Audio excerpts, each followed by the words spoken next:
ਉਹ ਤਾਂ ਪੂਰੇ ਬ੍ਰਹਿਮੰਡ ਨੂੰ ਕੰਟਰੋਲ ਕਰਕੇ ਰੱਖਦੀ ਹੈ। ਪਰ ਇਹਨਾਂ ਸਾਰੀਆਂ ਤਾਕਤਾਂ ਨੂੰ ਚਲਾਉਣ ਵਾਲੀ ਇੱਕੋ ਇੱਕ ਤਾਕਤ ਹੈ, ਉਹ ਸ਼ਬਦ ਦੀ ਤਾਕਤ ਹੈ। ਉਹਦੇ ਨਾਲ ਹੀ ਧਰਤੀ ਚੱਲ ਰਹੀ ਹੈ, ਉਹਦੇ ਨਾਲ ਹੀ ਸੂਰਜ ਚੱਲ ਰਿਹਾ ਹੈ, ਉਹਦੇ ਨਾਲ ਹੀ ਸਾਡਾ ਸਰੀਰ ਚੱਲ ਰਿਹਾ ਹੈ, ਉਹਦੇ ਨਾਲ ਹੀ ਸਾਡਾ ਮਨ ਹੈ, ਆਤਮਾ ਹੈ, ਆਤਮਾ ਦੀ ਹੋਂਦ ਹੈ। ਤੇ ਵੇਖੋ, ਇੱਕ ਰੱਬ ਨੇ ਸਾਨੂੰ ਬਹੁਤ ਵੱਡੀ ਦਾਤ ਦਿੱਤੀ ਹੈ। ਉਹ ਦਾਤ ਕਿਹੜੀ ਹੈ? ਇਕਾਗਰਤਾ ਦੀ। ਇਕਾਗਰਤਾ ਦੀ, ਧਿਆਨ ਦੀ ਦਾਤ ਹੈ। ਬੰਦੇ ਦਾ ਜਿਸ ਚੀਜ਼ ਵੱਲ ਧਿਆਨ ਲੱਗੇਗਾ ਨਾ, ਇਨਸਾਨ ਉਹਦੇ 'ਚੋਂ ਸ਼ਕਤੀ ਪ੍ਰਗਟ ਕਰ ਲੈਂਦਾ ਹੈ, ਪਾਵਰ ਪ੍ਰਗਟ ਕਰ ਲੈਂਦਾ ਹੈ। ਜਿੱਧਰ ਵੀ ਧਿਆਨ ਲਾਵੇ ਉਹਨੂੰ ਉਹਦੀ ਕਲਾ, ਉਸ ਨੂੰ ਵਰਤਣ ਦੀ ਕਲਾ ਆ ਜਾਂਦੀ ਹੈ, ਪਾਵਰ ਆ ਜਾਂਦੀ ਹੈ, ਜਿੱਧਰ ਮਰਜ਼ੀ ਧਿਆਨ ਲਾ ਲੇ। ਪਰ ਧਿਆਨ ਇਕਾਗਰ ਹੋਣਾ ਚਾਹੀਦਾ ਹੈ। ਅਤੇ ਸੰਕਲਪ ਇਰਾਦਾ ਜਿਹੜੀ ਸ਼ਕਤੀ ਹੈ ਨਾ, ਸੰਕਲਪ ਤੋਂ ਭਾਵ ਹੈ ਜਿਹੜਾ ਅੰਦਰ ਸੰਕਲਪ ਅਤੇ ਵਿਕਲਪ ਪੈਦਾ ਹੁੰਦੇ। ਦੋ ਚੀਜ਼ਾਂ ਸਾਡੇ ਅੰਦਰ ਪੈਦਾ ਹੁੰਦੀਆਂ। ਇੱਕ ਹੁੰਦਾ ਹੈ ਕੰਮ ਕਰਨ ਦੀ ਇੱਛਾ, ਕਿ ਇਹ ਕੰਮ ਹੋ ਸਕਦਾ ਹੈ, ਅਤੇ ਉਸੇ ਕੰਮ ਦੇ ਓਪੋਜਿਟ, ਉਸੇ ਫੁਰਨੇ ਦੇ ਓਪੋਜਿਟ ਦੂਜਾ ਫੁਰਨਾ ਆਉਂਦਾ ਹੈ ਕਿ ਨਹੀਂ, ਇਹ ਨਹੀਂ ਹੋ ਸਕਦਾ।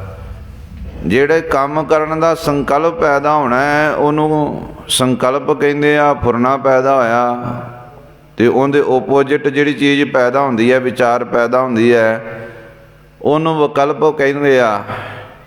ਕਿ ਪੋਜ਼ੀਟਿਵ ਥਿੰਕਿੰਗ ਅਤੇ ਨੈਗੇਟਿਵ ਥਿੰਕਿੰਗ। ਪੋਜ਼ੀਟਿਵ ਸੋਚਣਾ ਕਿ ਆਈ ਐਮ ਡੂ ਇਟ, ਕਿ ਮੈਂ ਇਹ ਕਰ ਸਕਦਾ ਹਾਂ, ਇਹ ਹੋ ਸਕਦਾ ਹੈ। ਜਿਹਨੂੰ ਗੁਰੂ ਗੋਬਿੰਦ ਸਿੰਘ ਮਹਾਰਾਜ ਨੇ ਕਿਹਾ ਹੈ ਕਿ ਨਿਸ਼ਚੈ ਕਰ ਆਪਣੀ ਜੀਤ ਕਰੋ। ਨਿਸ਼ਚੈ ਕਰਕੇ ਮੈਂ ਆਪਣੀ ਜੀਤ ਕਰਾਂਗਾ, ਜਿੱਦ ਕਰਾਂਗਾ। ਕਿ ਪੂਰਨ ਤੌਰ 'ਤੇ ਵਿਸ਼ਵਾਸ ਹੋਣਾ, ਭਾਵੇਂ ਅੱਗੇ 1.25 ਲੱਖ ਹੈ, 10 ਲੱਖ ਹੈ, ਭਾਵੇਂ 50 ਲੱਖ ਹੈ, ਭਾਵੇਂ ਸਾਰਾ ਸੰਸਾਰ ਇੱਕ ਪਾਸੇ ਹੈ, ਪਰ ਅੰਦਰ ਨਿਸ਼ਚਾ ਹੋਣਾ ਕਿ ਮੈਂ ਜਿੱਤਾਂਗਾ। ਉਹਨੂੰ ਕਹਿੰਦੇ ਆ ਨਿਸ਼ਚੈ ਕਰਨਾ, ਪੂਰਨ ਤੌਰ 'ਤੇ ਸੰਕਲਪ ਦੇ ਉੱਤੇ ਦ੍ਰਿੜ ਹੋ ਜਾਣਾ। ਪਰ ਸਾਡੇ ਅੰਦਰ ਹਮੇਸ਼ਾ ਦੁਬਿਧਾ ਬਣੀ ਰਹਿੰਦੀ ਹੈ। ਦੁਬਿਧਾ ਤੋਂ ਭਾਵ ਹੈ ਅਸੀਂ ਕਈ ਵਾਰੀ ਦ੍ਰਿੜ ਹੁੰਦੇ ਹਾਂ, ਕਈ ਵਾਰੀ ਨਹੀਂ ਦ੍ਰਿੜ ਹੁੰਦੇ।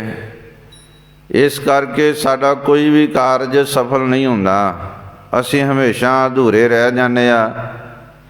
ਤਾਂ ਅਸੀਂ ਕਿਸੇ ਵੀ ਤਾਕਤ ਨੂੰ ਪ੍ਰਾਪਤ ਤਾਂ ਨਹੀਂ ਕਰ ਪਾਉਂਦੇ ਕਿਉਂਕਿ ਸਾਡੇ ਅੰਦਰ ਵਿਕਲਪ ਰਹਿੰਦਾ ਹੈ। ਉਹਦੇ ਓਪੋਜਿਟ ਨੈਗੇਟਿਵ ਥਾਟ ਰਹਿੰਦੇ ਆ। ਉਹ ਨੈਗੇਟਿਵ ਥਾਟ ਹੀ ਸਾਨੂੰ ਕਿਸੇ ਕਾਰਜ ਦੇ ਵਿੱਚ ਸਿੱਧੀ ਨਹੀਂ ਦਿਵਾਉਂਦੇ।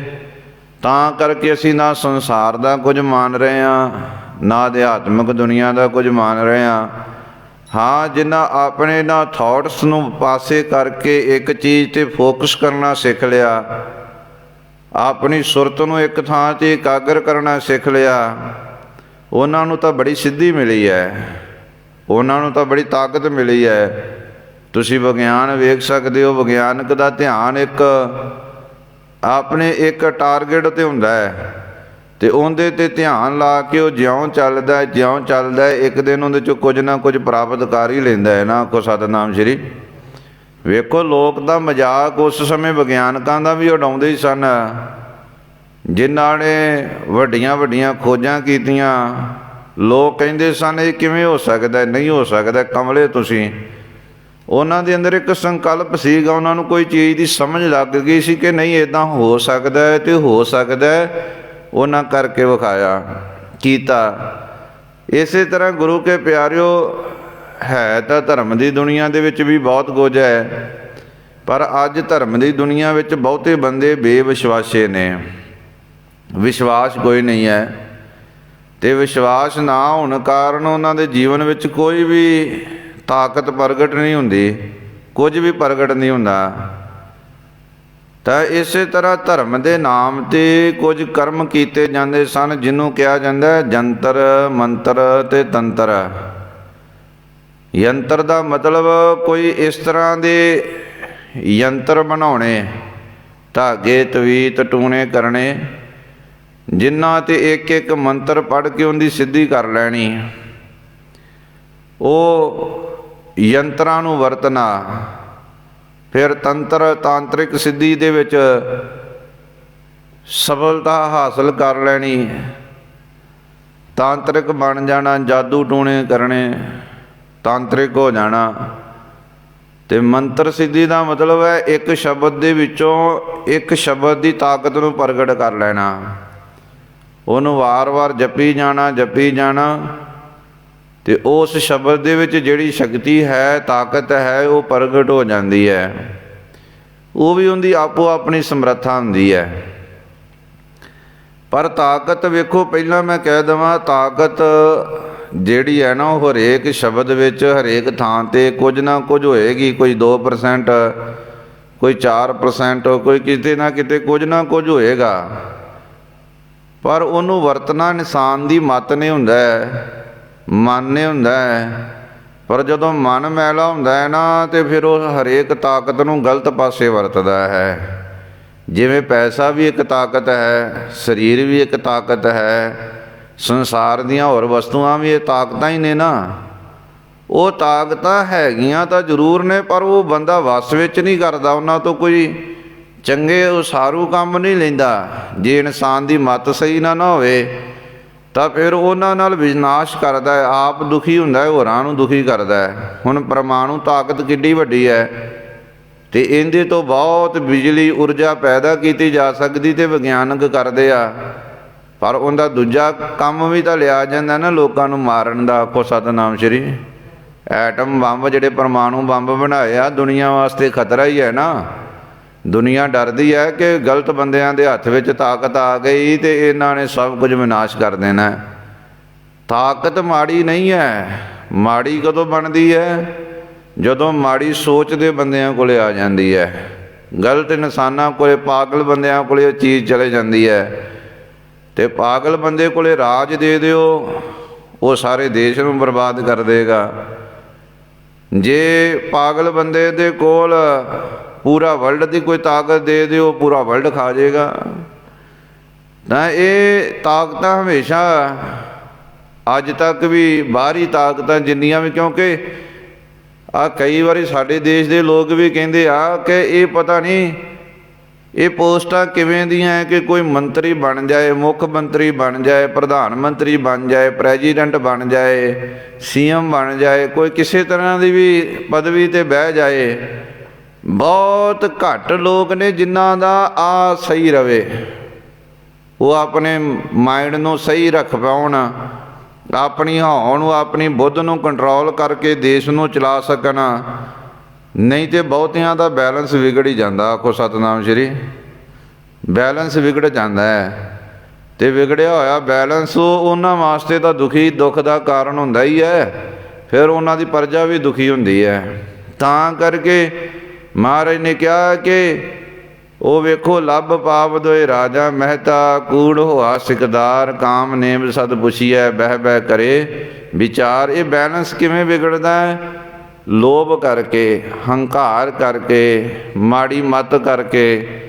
ਜਦੋਂ ਬੰਦਾ ਲਾਲਚੀ ਹੋ ਜਾਏ ਤਾਂ ਵੀ ਉਹ ਉਸ ਪਾਵਰ ਨੂੰ ਸਹੀ ਨਹੀਂ ਵਰਤੇਗਾ, ਪੈਸੇ ਲੁੱਟਣ ਵਾਸਤੇ ਉਹਦੀ ਬਿਰਤੀ ਹੋ ਜਾਏਗੀ। ਹੰਕਾਰੀ ਹੋ ਜਾਏ ਕਿ ਲੋਕ ਸਾਰੇ ਮੈਨੂੰ ਹੀ ਚੰਗਾ ਕਹਿਣ, ਤੇ ਸਭ ਤਾਂ ਚੰਗਾ ਨਹੀਂ ਕਹਿਣਗੇ, ਫਿਰ ਉਹ ਦੂਜਿਆਂ ਨੂੰ ਮਾਰੇਗਾ ਵੀ, ਓਪੋਜਿਟ ਬੰਦਿਆਂ ਨੂੰ ਉਹ ਕਤਲ ਕਰੇਗਾ। ਤਾਂ ਇਹ ਇਸ ਤਰ੍ਹਾਂ ਦੀ ਜਿਹੜੀ ਬਿਰਤੀ ਜਦੋਂ ਪੈਦਾ ਹੋ ਜਾਂਦੀ ਨਾ, ਹੰਕਾਰ ਵਾਲੀ, ਲੋਭ ਵਾਲੀ, ਮੋਹ ਵਾਲੀ, ਕ੍ਰੋਧ ਵਾਲੀ, ਕਾਮ ਵਾਸ਼ਨਾ ਵਾਲੀ, ਤਾਂ ਇਹ ਵਿਨਾਸ਼ ਕਰਦੀ ਹੈ। ਇਹਦੇ ਨਾਲ ਬੰਦੇ ਦਾ ਬੈਲੈਂਸ ਵਿਗੜਦਾ ਹੈ।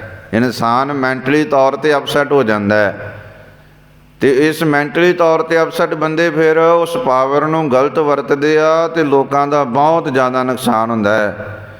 ਇਸੇ ਤਰ੍ਹਾਂ ਧਰਮ ਦੀ ਦੁਨੀਆ ਦੇ ਨਾਮ 'ਤੇ ਵੀ ਜੰਤਰ ਮੰਤਰ, ਤੰਤਰ ਸਿੱਧੀਆਂ ਕੀਤੀਆਂ ਜਾਂਦੀਆਂ, ਜਾਦੂ ਟੂਣੇ ਕੀਤੇ ਜਾਂਦੇ ਆ, ਤੇ ਉਹ ਕੁਝ ਸਿੱਧੀਆਂ ਪ੍ਰਾਪਤ ਕਰਕੇ ਉਹਨਾਂ ਨੂੰ ਗਲਤ ਤਰੀਕੇ ਨਾਲ ਵਰਤਦੇ, ਕਿਸੇ ਦਾ ਨੁਕਸਾਨ ਕਰਨ ਵਾਸਤੇ।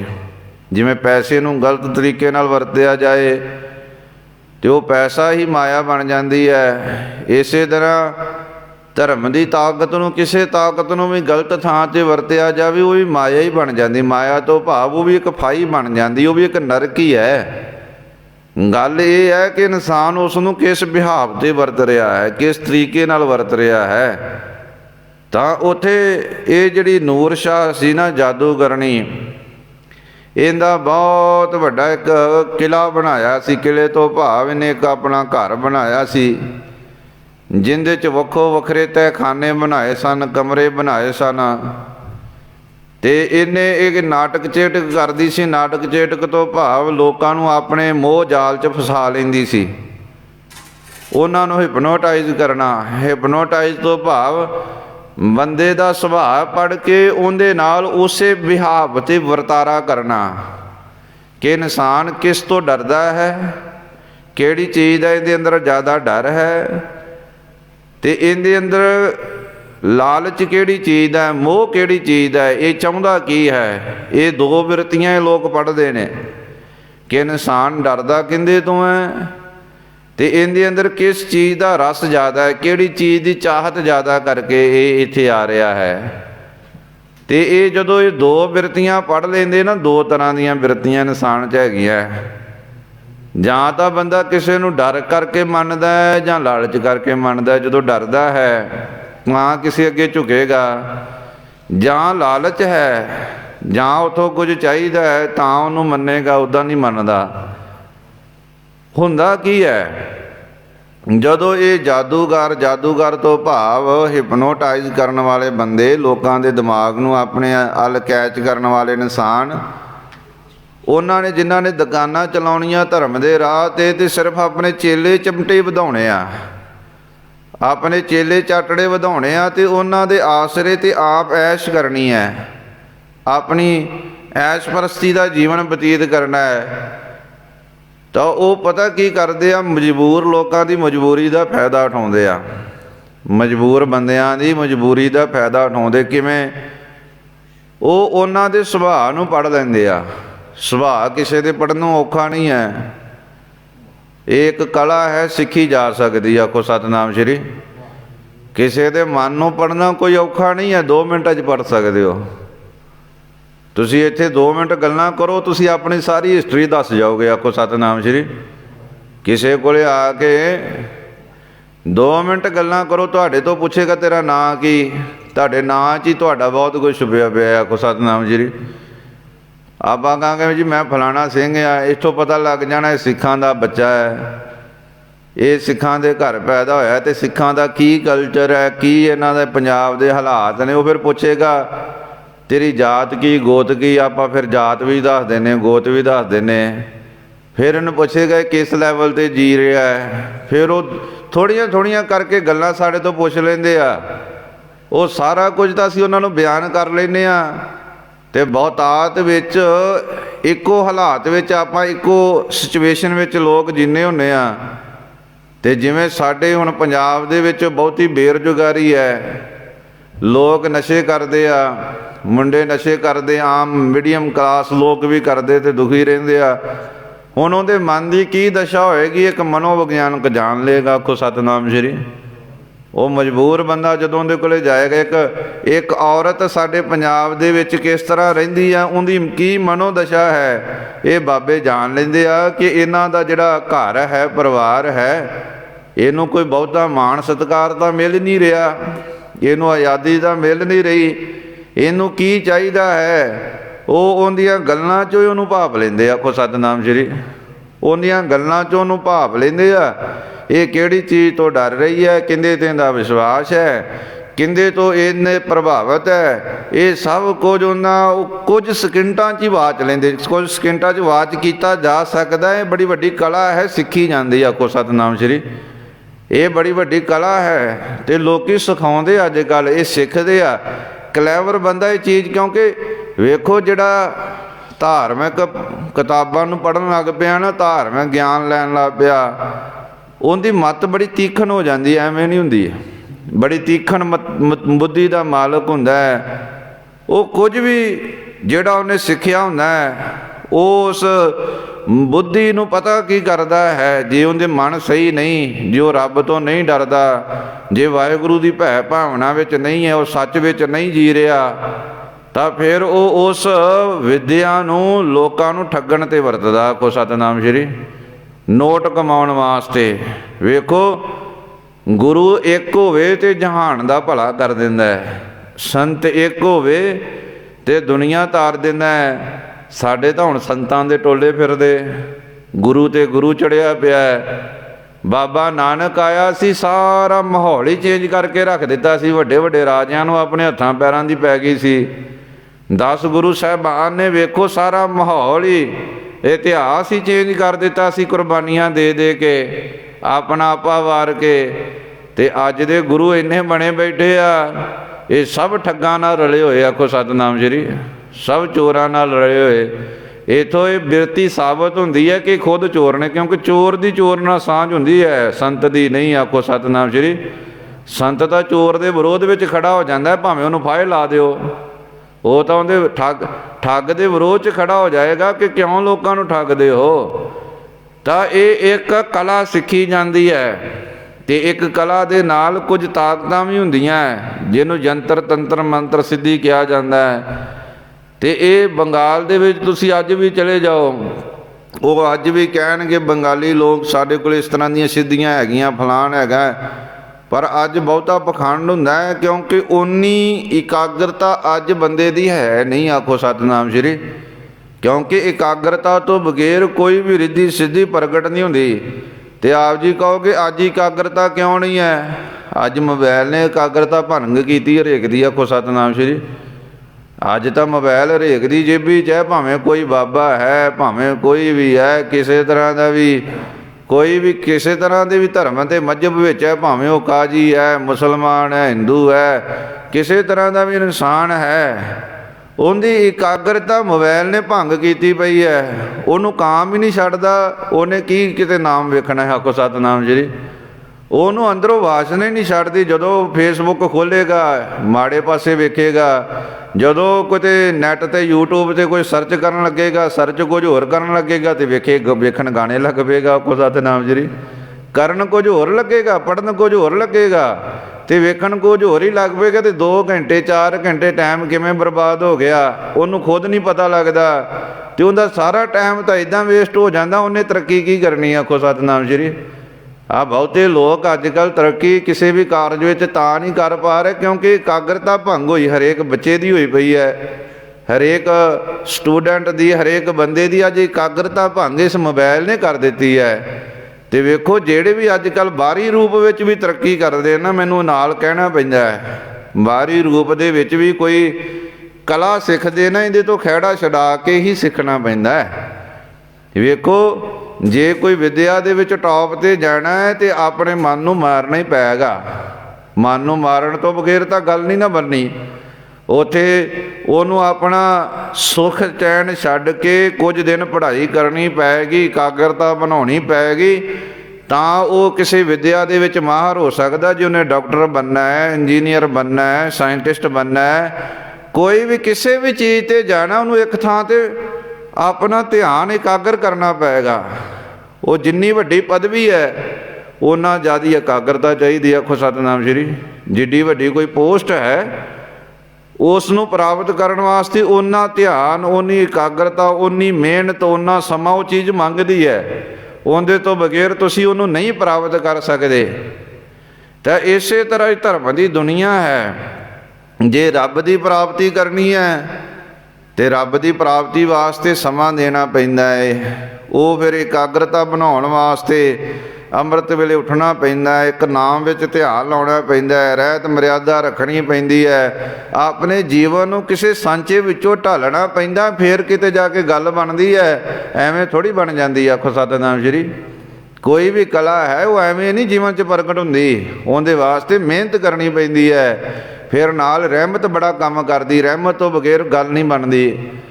ਤਾਂ ਇਸੇ ਤਰ੍ਹਾਂ ਨਾ ਇਹ ਪੁਰਾਤਨ ਸਮੇਂ 'ਚ ਉਹ ਲੋਕ ਯੰਤਰ ਤੰਤਰ ਮੰਤਰ ਵਿੱਦਿਆ ਸਿੱਖ ਲੈਂਦੇ ਸੀਗੇ ਅਤੇ ਲੋਕਾਂ ਨੂੰ ਆਪਣੇ ਵੱਸ ਵਿੱਚ ਕਰ ਲੈਂਦੇ ਸੀ। ਕੋਈ ਕਿਸੇ ਤਰ੍ਹਾਂ ਦੀ, ਜਿਵੇਂ ਕਹਿੰਦੇ ਜਾਦੂ ਟੂਣੇ ਕਰ ਦਿੱਤੇ, ਫਲਾਣ ਕਰ ਦਿੱਤੇ, ਆਹ ਵਹਿਮਾਂ 'ਚ ਪਾ ਦਿੱਤਾ। ਅੱਜ ਕੱਲ੍ਹ ਤਾਂ ਬਹੁਤੇ ਵਹਿਮ ਹੀ ਚੱਲਦੇ ਰਹਿੰਦੇ ਲੋਕਾਂ 'ਚ। ਤਾਂ ਇਹਨਾਂ ਵਹਿਮਾਂ ਤੋਂ ਸਾਨੂੰ ਗੁਰੂ ਸਾਹਿਬ ਜੀ ਨੇ ਦੂਰ ਕੀਤਾ। ਤਾਂ ਉੱਥੇ ਜਦੋਂ ਗੁਰੂ ਸਾਹਿਬ ਜੀ ਗਏ ਨਾ, ਮੈਂ ਆਪ ਜੀ ਨੂੰ ਇਤਿਹਾਸ ਦੀ ਕੁਛ ਗਾਥਾ ਸੁਣਾਵਾਂ। ਇਤਿਹਾਸ ਦੇ ਵਿੱਚ ਜਦੋਂ ਭਾਈ ਮਰਦਾਨਾ ਜੀ ਉੱਥੇ ਗਏ ਇਸ ਨਗਰ ਦੇ ਵਿੱਚ, ਤੇ ਇਸ ਨਗਰ ਦੀਆਂ ਸਾਰੀਆਂ ਇਸਤਰੀਆਂ ਜਿਹੜੀਆਂ ਸਨ ਉਹ ਵੱਧ ਚੱਲਣ ਸਨ, ਜਿਨ੍ਹਾਂ ਦਾ ਕਰੈਕਟਰ ਕੋਈ ਨਹੀਂ ਸੀਗਾ। ਉਹਨਾਂ ਨੇ ਆਪਣੇ ਪਤੀਆਂ ਨੂੰ ਵੱਸ ਵਿੱਚ ਕੀਤਾ ਹੋਇਆ, ਤੇ ਆਪ ਉਹ ਮਾੜੀ ਮੱਤ ਦੀਆਂ ਧਾਰਨੀ ਤੇ ਗਲਤ ਉਹਨਾਂ ਦਾ ਆਚਰਣ। ਤੇ ਉੱਥੇ ਹੀ ਇੱਕ ਜਾਦੂਗਰਣੀ ਸੀ ਜਿੰਦਾ ਨਾਮ ਸੀ ਨੂਰ ਸ਼ਾਹ। ਨੂਰ ਸ਼ਾਹ ਇਹਦਾ ਨਾਮ ਸੀਗਾ, ਤੇ ਇਹ ਜਾਦੂਗਰਣੀ ਸੀਗੀ। ਤੇ ਇਹਨੇ ਬੜੇ ਬੜੇ ਜੋਗੀਆਂ ਨੂੰ ਆਪਣੇ ਵੱਸ 'ਚ ਕੀਤਾ ਹੋਇਆ ਸੀ, ਬੜੇ ਬੜੇ ਸਾਧਾਂ ਨੂੰ ਆਪਣੇ ਵੱਸ 'ਚ ਕੀਤਾ ਹੋਇਆ ਸੀ, ਬੜੇ ਬੜੇ ਚੇਲੇ ਚਮਟੇ ਨੇ ਆਪਣੇ ਰੱਖੇ ਹੋਏ ਸੀਗੇ। ਤੇ ਉਹਨਾਂ ਨੂੰ ਆਪਣੀ ਤੰਤਰ ਵਿਦਿਆ ਦੇ ਰਾਹੀਂ ਭੇਡੂ ਬਣਾ ਲੈਂਦੀ ਸੀ। ਭੇਡੂ ਦਾ ਭਾਵ ਉਹਨਾਂ ਦੀ ਮੱਤ ਭੇਡ ਵਾਲੀ ਹੋ ਜਾਂਦੀ ਸੀ। ਉਹ ਜੋ ਕਹਿੰਦੇ ਸੀ ਉਹੀ ਉਹ ਕਰਦੇ ਸੀ, ਉਸ ਤੋਂ ਵੱਧ ਨਹੀਂ ਉਹ ਨਾ ਸੋਚ ਸਕਦੇ ਨਾ ਕਰ ਸਕਦੇ। ਆਖੋ ਸਤਿਨਾਮ ਸ਼੍ਰੀ। ਇਹ ਬੰਦਾ ਭੇਡ ਬਣ ਜਾਂਦਾ ਹੈ, ਅੱਜ ਵੀ ਬਣਦੇ ਆ। ਜਦੋਂ ਤੁਸੀਂ ਕਿਸੇ ਤੋਂ ਪ੍ਰਭਾਵਿਤ ਹੋ ਜਾਓਗੇ ਨਾ, ਤੇ ਜਦੋਂ ਕਿਸੇ ਤੋਂ ਬੰਦਾ ਪ੍ਰਭਾਵਿਤ ਹੋ ਜਾਏ, ਉਹ ਇਨਸਾਨ ਜਿਵੇਂ ਦੇ ਕੱਪੜੇ ਪਾਉਂਦਾ ਬੰਦਾ ਉਵੇਂ ਦੇ ਕੱਪੜੇ ਪਾਏਗਾ, ਜਿਵੇਂ ਦੀਆਂ ਉਹ ਗੱਲਾਂ ਕਰਦਾ ਹੈ ਉਵੇਂ ਦੀਆਂ ਉਹ ਗੱਲਾਂ ਕਰੇਗਾ। ਵੇਖੋ ਅੱਜ ਵੀ ਲੋਕ ਫੈਨ ਨਹੀਂ ਬਣ ਜਾਂਦੇ, ਕੋਈ ਕਿਸੇ ਸਿੰਗਰ ਦਾ ਬਣਦਾ ਹੈ, ਕੋਈ ਕਿਸੇ ਐਕਟਰ ਦਾ ਬਣਦਾ ਹੈ, ਕੋਈ ਕਿਸੇ ਬਾਬੇ ਦਾ ਬਣਦਾ ਹੈ, ਕੋਈ ਕਿਸੇ ਨੂੰ ਮੰਨਦਾ ਹੈ, ਉਹਦੇ ਫੈਨ ਬਣ ਜਾਂਦੇ। ਤੇ ਉਹ ਗਲਤ ਗੱਲ ਵੀ ਕਹੀ ਜਾਣ ਨਾ, ਤੇ ਉਹਦੀਆਂ ਬਣੀਆਂ ਹੋਈਆਂ ਭੇਡਾਂ ਮੈਂ ਹੀ ਕਰਦੀਆਂ ਪਿੱਛੇ ਲੱਗ ਜਾਂਦੀਆਂ। ਆਖੋ ਸਤਿਨਾਮ ਸ਼੍ਰੀ। ਉਹ ਪਿੱਛੇ ਉਹ ਨਹੀਂ ਵਿਚਾਰਨਗੀਆਂ ਸੱਚ ਕੀ ਹੈ ਤੇ ਝੂਠ ਕੀ ਹੈ। ਇਨਸਾਨ ਭੇਡ ਨਹੀਂ ਹੈ, ਇਨਸਾਨ ਕੋਲੇ ਵਿਵੇਕ ਮਤ ਹੈ। ਵਿਵੇਕ ਦਾ ਮਤਲਬ ਪਤਾ ਕੀ ਹੁੰਦਾ ਹੈ? ਤੁਹਾਡੇ ਸਾਹਮਣੇ ਦੋ ਚੀਜ਼ਾਂ ਪਈਆਂ, ਇੱਕ ਪਾਸੇ ਪਿਆ ਜ਼ਹਿਰ, ਇੱਕ ਪਾਸੇ ਪਿਆ ਅੰਮ੍ਰਿਤ, ਪਰ ਦੋਵੇਂ ਇੱਕੋ ਜਿਹੇ ਦਿਖਦੇ ਹੋਣ, ਉਹਨੂੰ ਵਿਚਾਰਨਾ ਕਿਵੇਂ ਪਏਗਾ, ਉਹਨੂੰ ਪਰਖਣਾ ਕਿਵੇਂ ਪਏਗਾ? ਉਹ ਸਾਡੇ ਕੋਲ ਇੱਕ ਮੱਤ ਹੈ ਨਾ, ਜਿਹੜੀ ਸਾਨੂੰ ਤੋਲ ਨਾਪ ਕੇ ਦੱਸੇਗੀ ਕਿ ਆਹ ਜ਼ਹਿਰ ਹੈ, ਆਹ ਅੰਮ੍ਰਿਤ ਹੈ। ਉਹਦੀ ਸਾਨੂੰ ਪਛਾਣ ਵਾਸਤੇ ਉਹਦੀ ਪੜ੍ਹਾਈ ਜਾਂ ਉਹਦੇ ਬਾਰੇ ਸਿੱਖਿਆ ਲੈਣੀ ਪਏਗੀ ਕਿ ਜ਼ਹਿਰ ਦੇ ਕੀ ਸਿਸਟਮ ਹੁੰਦੇ ਆ, ਕੀ ਇਹਦੇ ਨੁਕਸਾਨ ਹੁੰਦੇ ਆ, ਇਹ ਕੀ ਲੱਛਣ ਹੁੰਦੇ ਆ, ਇਹਦੇ ਹਰਕਤਾਂ ਕਿਸ ਤਰ੍ਹਾਂ ਦੀਆਂ ਹੁੰਦੀਆਂ, ਤੇ ਅੰਮ੍ਰਿਤ ਦੇ ਕੀ ਲੱਛਣ ਨੇ, ਅੰਮ੍ਰਿਤ ਦੀ ਕੀ ਵਡਿਆਈ ਹੈ। ਇਹ ਸਭ ਦੋ ਚੀਜ਼ਾਂ ਸਾਨੂੰ ਵਿਚਾਰਨੀਆਂ ਪੈਣਗੀਆਂ। ਜਿਵੇਂ ਸਾਡੇ ਸਾਹਮਣੇ ਇੱਕ ਪਾਸੇ ਨਕਲੀ ਦੁੱਧ ਹੈ, ਇੱਕ ਪਾਸੇ ਅਸਲੀ ਦੁੱਧ ਹੈ, ਦਿਸਣ ਨੂੰ ਦੋਵੇਂ ਇੱਕੋ ਜਿਹੇ ਲੱਗਦੇ ਆ, ਪਰ ਸਾਨੂੰ ਜੇ ਪਰਖ ਕਰਨੀ ਪਏਗੀ ਤੇ ਉਹਦੇ ਬਾਰੇ ਜਾਣਕਾਰੀ ਲੈਣੀ ਪਏਗੀ ਨਾ, ਕਿ ਨਕਲੀ ਦੁੱਧ 'ਚ ਇਸ ਤਰ੍ਹਾਂ ਦਾ ਕੈਮੀਕਲ ਹੁੰਦਾ ਹੈ, ਇਸ ਤਰ੍ਹਾਂ ਦਾ ਇਹਦਾ ਸਵਾਦ ਹੁੰਦਾ ਹੈ, ਇਸ ਤਰ੍ਹਾਂ ਇਹਦੇ 'ਤੇ ਪਲਾਸਟਿਕ ਆ ਜਾਂਦੀ ਹੈ, ਇਸ ਤਰ੍ਹਾਂ। ਉਹ ਨਕਲੀ ਦੁੱਧ ਦੀ ਵੀ ਇੱਕ ਪਛਾਣ ਹੈ, ਅਸਲੀ ਦੁੱਧ ਦਾ ਵੀ ਇੱਕ ਆਪਣੀ ਪਛਾਣ ਹੈ, ਪਰ ਉਹ ਦੇਖਣ ਨੂੰ ਦੋਵੇਂ ਇੱਕੋ ਜਿਹੇ ਲੱਗਦੇ ਆ। ਪਰ ਜਿਸ ਬੰਦੇ ਕੋਲੇ ਉਸ ਨੂੰ ਪਛਾਣ ਕਰਨ ਦੀ ਮੱਤ ਨਹੀਂ ਹੈਗੀ, ਉਹ ਨਕਲੀ ਨੂੰ ਅਸਲੀ ਸਮਝ ਕੇ ਵਰਤਦਾ ਰਹਿੰਦਾ। ਆਖੋ ਸਤਿਨਾਮ ਸ਼੍ਰੀ। ਔਰ ਜਿਵੇਂ ਅੱਜ ਕੱਲ੍ਹ ਬਹੁਤਾ ਨਕਲੀ ਉਹ ਦੁੱਧ ਮਿਲਦਾ ਹੈ, ਪਰ ਅਸੀਂ ਅਸਲੀ ਜਾਣ ਕੇ ਪੀਂਦੇ ਹਾਂ, ਤੇ ਉਹਦੇ 'ਚੋਂ ਫਿਰ ਪੈਦਾ ਕੀ ਹੋ ਰਿਹਾ? ਬਿਮਾਰੀਆਂ ਪੈਦਾ ਹੋ ਰਹੀਆਂ। ਇਸੇ ਤਰ੍ਹਾਂ ਕੋਈ ਨਕਲ ਹੁੰਦੀ ਹੈ, ਸੋਨਾ ਨਕਲੀ ਹੈ ਅਸਲੀ ਹੈ, ਇਹਦੀ ਪਰਖ ਸੁਨਿਆਰਾ ਕਰ ਸਕਦਾ ਹੈ। ਉਹ ਪਰਖ ਕਰਨ ਦੇ ਕੁਝ ਤਰੀਕੇ ਨੇ। ਇਸੇ ਤਰ੍ਹਾਂ ਹੀ ਇੱਕ ਪਾਸੇ ਸੱਚ ਹੈ, ਇੱਕ ਪਾਸੇ ਝੂਠ ਹੈ, ਇੱਕ ਪਾਸੇ ਧਰਮ ਦੇ ਨਾਮ 'ਤੇ ਵਿਖਾਵਾ ਵੀ ਹੁੰਦਾ, ਇੱਕ ਪਾਸੇ ਧਰਮ ਵੀ ਹੁੰਦਾ ਹੈ, ਇੱਕ ਪਾਸੇ ਕੱਚਾ ਗੁਰੂ ਹੁੰਦਾ, ਇੱਕ ਪਾਸੇ ਸੱਚਾ ਗੁਰੂ ਹੁੰਦਾ ਹੈ। ਇਹ ਸਭ ਚੀਜ਼ਾਂ ਹੁੰਦੀਆਂ ਨੇ, ਪਰ ਉਹਨੂੰ ਪਰਖਣ ਵਾਸਤੇ ਸਾਨੂੰ ਮੱਤ ਲੈਣੀ ਪਏਗੀ। ਸੱਚੇ ਗੁਰੂ ਦੀਆਂ ਕੀ ਨਿਸ਼ਾਨੀਆਂ ਤੇ ਕੱਚੇ ਗੁਰੂ ਦੀਆਂ ਕੀ ਨਿਸ਼ਾਨੀਆਂ, ਸੰਤ ਸੱਚਾ ਕਿਹੜਾ ਹੁੰਦਾ ਹੈ ਤੇ ਕੱਚਾ ਕਿਹੜਾ ਹੁੰਦਾ ਹੈ, ਉਹ ਸਭ ਨਿਸ਼ਾਨੀਆਂ ਹੁੰਦੀਆਂ। ਤੇ ਉਹ ਨਿਸ਼ਾਨੀਆਂ ਕਿਸੇ ਕੱਚੇ ਦੀਆਂ ਨਿਸ਼ਾਨੀਆਂ ਲੈ ਕੇ ਕੱਚੇ ਨੂੰ ਨਹੀਂ ਪਰਖਣਾ ਪੈਂਦਾ। ਕੋ ਸਤਿਨਾਮ ਸ਼੍ਰੀ। ਇਹ ਵੀ ਯਾਦ ਰੱਖਣਾ।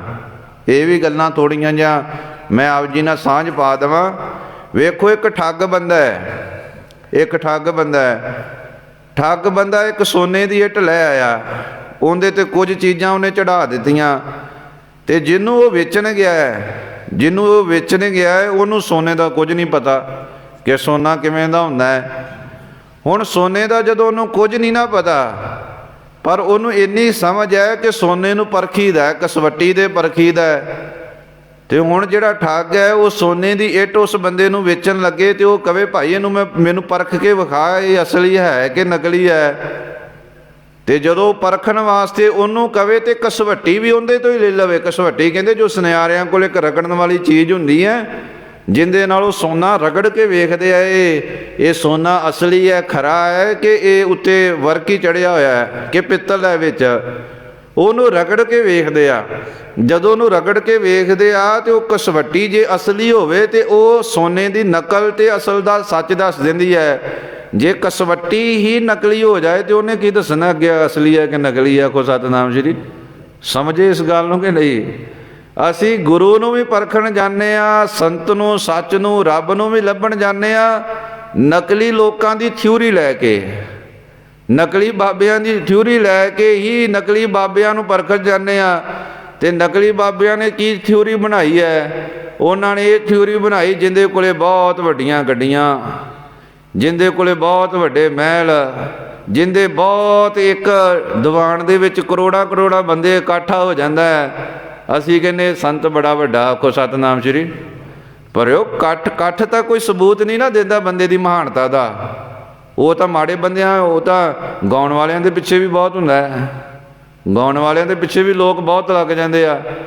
ਉਹ ਤਾਂ ਮਾੜੇ ਲੋਕਾਂ ਦੇ ਪਿੱਛੇ ਵੀ ਬਹੁਤ ਇਕੱਠ ਹੋ ਜਾਂਦਾ। ਇਕੱਠ ਤਾਂ ਕੋਈ ਸਬੂਤ ਨਹੀਂ ਦਿੰਦਾ ਬੰਦੇ ਦੀ ਮਹਾਨਤਾ ਦਾ, ਆਖੋ ਸਤਿਨਾਮ ਸ਼੍ਰੀ। ਇਕੱਠ ਨੂੰ ਕੀ ਹੈ? ਇਕੱਠ ਤਾਂ ਤੁਸੀਂ BJP ਦੀਆਂ ਰੈਲੀਆਂ 'ਚ ਵੀ ਬੜਾ ਵੇਖ ਲੈਂਦੇ ਹੋ, ਜਿਹੜੇ ਪੈਸੇ ਦੇ ਕੇ ਲੈ ਆਉਂਦੇ, ਆਖੋ ਸਤਿਨਾਮ ਸ਼੍ਰੀ। ਹੋਰ ਵੀ ਬੜੀਆਂ ਰੈਲੀਆਂ ਨੇ ਜਿੱਥੇ ਇਕੱਠ ਕਰਨਾ ਕੋਈ ਵੱਡੀ ਗੱਲ ਨਹੀਂ ਹੈ। ਇਕੱਠ ਤਾਂ ਬੰਦਾ ਵਿਖਾ ਲੈਂਦਾ ਹੈ ਪੈਸੇ ਦੇ ਕੇ, ਆਪਣਾ ਤਾਮ ਸ਼ਾਮ ਇਹ ਸਾਰਾ ਕੁਝ ਕਰ ਲੈਂਦਾ ਹੈ। ਪਰ ਅਸਲ ਵਿੱਚ ਗੱਲ ਇਹ ਹੈ ਕਿ ਬੰਦੇ ਨੂੰ ਪਰਖਣਾ ਹੀ ਨਹੀਂ ਆਉਂਦਾ। ਅਸੀਂ ਜਦੋਂ ਵੀ ਸੱਚ ਨੂੰ ਪਰਖਣ ਜਾਂਦੇ ਹਾਂ ਤਾਂ ਬਾਹਰੋਂ ਆਪਣੀ ਹੀ ਬਣਾਈ ਹੋਈ ਮਰਿਆਦਾ ਦੇ ਅਨੁਸਾਰ ਸੱਚ ਨੂੰ ਪਰਖਦੇ ਹਾਂ, ਉੱਥੇ ਫੇਲ ਹੋ ਜਾਂਦੇ ਹਾਂ, ਫਿਰ ਫਸ ਜਾਂਦੇ ਹਾਂ। ਕੋ ਸਤਿਨਾਮ ਸ਼੍ਰੀ। ਅਤੇ ਪਰਖਣ ਜਾਣਾ ਸੱਚ ਦੀ ਮੱਤ ਲੈ ਕੇ, ਜੇ ਸੱਚ ਨੂੰ ਵੇਖਣ ਜਾਣਾ ਤਾਂ ਸੱਚ ਦੀ ਮੱਤ ਲੈਓ। ਸੱਚਾ ਗੁਰੂ ਅਤੇ ਕੱਚਾ ਗੁਰੂ, ਸੱਚਾ ਸੰਤ ਅਤੇ ਕੱਚਾ ਸੰਤ ਕੀ ਹੁੰਦਾ ਹੈ? ਜਿਹੜਾ ਸੱਚਾ ਗੁਰੂ ਹੋਏਗਾ ਨਾ ਉਹ ਕੁਰਬਾਨ ਹੋਏਗਾ, ਹਮੇਸ਼ਾ ਯਾਦ ਰੱਖਣਾ। ਉਹ ਕੁਰਬਾਨੀ ਕਰੇਗਾ, ਉਹ ਜੋੜੇਗਾ ਨਹੀਂ, ਉਹ ਵੰਡੇਗਾ, ਉਹ ਵੰਡੇਗਾ, ਉਹ ਆਪਣਾ ਆਪ ਕੁਰਬਾਨ ਕਰੇਗਾ। ਉਹ ਆਪਣੇ ਧੀਆਂ ਪੁੱਤਰਾਂ ਦੇ ਸੁੱਖ 'ਚ ਨਹੀਂ ਪਏਗਾ, ਆਪਣੀ ਪ੍ਰਾਪਰਟੀ ਨਹੀਂ ਬਣਾਏਗਾ। ਉਹ ਜਿੰਨਾ ਸੰਤ ਮਹਾਤਮਾ ਕੋਈ ਮਹਾਨ ਹੋਏਗਾ ਉਹ ਵੰਡਦਾ ਜਾਏਗਾ, ਵੰਡਦਾ ਜਾਏਗਾ, ਵੰਡਦਾ ਜਾਏਗਾ। ਅਖੀਰ 'ਤੇ ਉਹਦੇ ਕੋਲ ਆਪਣਾ ਸਰੀਰ ਬਚਦਾ, ਉਹ ਵੀ ਵੰਡ ਦਿੰਦਾ। ਆਖੋ ਸਤਿਨਾਮ ਸ਼੍ਰੀ। ਇਹ ਸੰਤ ਦੀ ਪਛਾਣ ਹੈ। ਉਹ ਵੰਡਦਾ ਵੰਡਦਾ ਇੱਕ ਦਿਨ ਆਪਣਾ ਸਰੀਰ ਵੀ ਕੁਰਬਾਨ ਕਰ ਦਿੰਦਾ ਹੈ। ਅਤੇ ਇੱਕ ਲੋਭੀ ਬੰਦੇ ਦੀ ਪਛਾਣ ਹੈ, ਉਹ ਖੋਂਦਾ ਖੋਂਦਾ ਖੋਂਦਾ ਖੋਂਦਾ ਸਭ ਕੁਝ ਖੋਹ ਲੈਂਦਾ। ਕਿਸੇ ਦਾ ਪੈਸਾ ਖੋਂਦਾ, ਕਿਸੇ ਦੀ ਇੱਜ਼ਤ ਖੋਂਦਾ, ਕਿਸੇ ਦਾ ਮਾਣ ਖੋਂਦਾ, ਕਿਸੇ ਦਾ ਸਤਿਕਾਰ ਖੋਂਦਾ। ਉਹ ਸਭ ਕੁਝ ਖੋਂਦਾ ਹੀ ਖੋਂਦਾ ਹੈ। ਆਖੋ ਸਤਿਨਾਮ ਸ਼੍ਰੀ।